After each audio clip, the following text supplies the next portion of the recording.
வணக்கம் ராஜேஸ்வரி. அதாவது வந்து திருநெல்வேலி மாவட்டம் மற்றும் தூத்துக்குடி மாவட்டத்தை பொறுத்தவரை கடந்த 17ஆம் தேதி முதல் வளிமண்டல மேலடுக்கு காரணமாக வந்து கனமழை 2 தினங்களாக கடுமையாக பெய்தது. அதனை தொடர்ந்து வந்து தாமிரபரணி ஆற்றிலிருந்து 1 லட்சம் கனஅடிக்கு மேல நீரானது வந்து வெள்ளப்பெருக்கானது வந்து ஏற்பட்டு இருந்தது.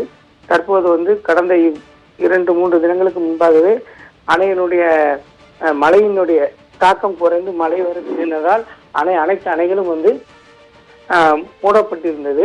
தற்போது வந்து தாமிரபரணியை பொறுத்த மட்டும் வெள்ளம் வந்து படிப்படியாக படிந்து வருகிறது. நெல்லை மாநகரம் வந்து சற்று வந்து இயல்பு நிறைவு வந்து திரும்பி வருகிறது.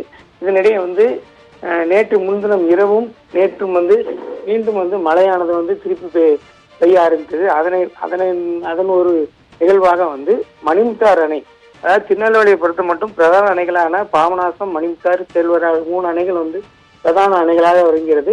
அதில் வந்து மணிமுத்தாறு அணையினுடைய மொத்த கொள்ளளவு வந்து 118 அடி. அதனுடைய அணை வந்து தற்போது வந்து இன்று மாலை 4 மணிக்குள், அதாவது அந்த மேற்கு தொடர்ச்சி மலையிலிருந்து மழையின் காரணமாக இன்று மாலை 4 மணிக்குள் வந்து அதனுடைய அணையானதனுடைய முழு கொள்ளளவை எட்டும் என்றும், அதனை தொடர்ந்து அணைக்கு வரும் உபரி நீரானது வந்து 1500 2000 கனஅடி நீர் வந்து தாமிரபரணி ஆற்றில் வந்து திறக்கப்படும் என்றும் மாவட்ட ஆட்சியர் வந்து நமக்கு வந்து அறிவித்துள்ளார். இந்த உபரி நீர் திறப்பினால் வந்து வெள்ள அபாயம் வந்து எதுவும் ஏற்படாது என்றும், மழை கடந்த 2 தினங்களாக மழை வந்து மீண்டும் மழை பெய்யாத காரணத்தால் வந்து வெள்ள அபாயம் வராது என்றும், ஆனாலும் பொதுமக்கள் வந்து மிகவும் கவனமாகவும் எச்சரிக்கையாகவும் இருக்க வேண்டும் என்று மாவட்ட ஆட்சித்தலைவரானவர் வந்து தன்னுடைய அறிக்கையில் வந்து கூறியுள்ளார்.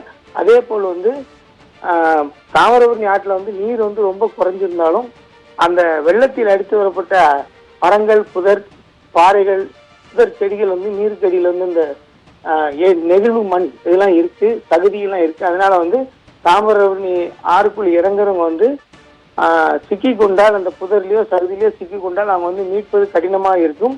எனவே எக்காரணம் கொண்டு பொதுமக்கள் வந்து தாமிரபரணி உள்ளிட்ட ஆறுகள், கால்வாய்கள், ஏரிகள், குளங்கள் வந்து எந்த நீர்நிலைகள் வந்தும் இறங்க வேண்டாம். கால்நடைகளையும் அந்த நீர்நிலைகளுக்கு வந்து அழைத்து செல்ல வேண்டாம் என்று மாவட்ட ஆட்சியரிடந்து ஒரு எச்சரிக்கையாக வந்து ஒரு திருநெல்வேலி மாவட்ட ஆட்சியர் வந்து எச்சரிக்கை வந்து விடுத்துள்ளார். ராஜேஸ்வரி, தங்களுடைய விவரங்களுக்கு நன்றி பாலாஜி.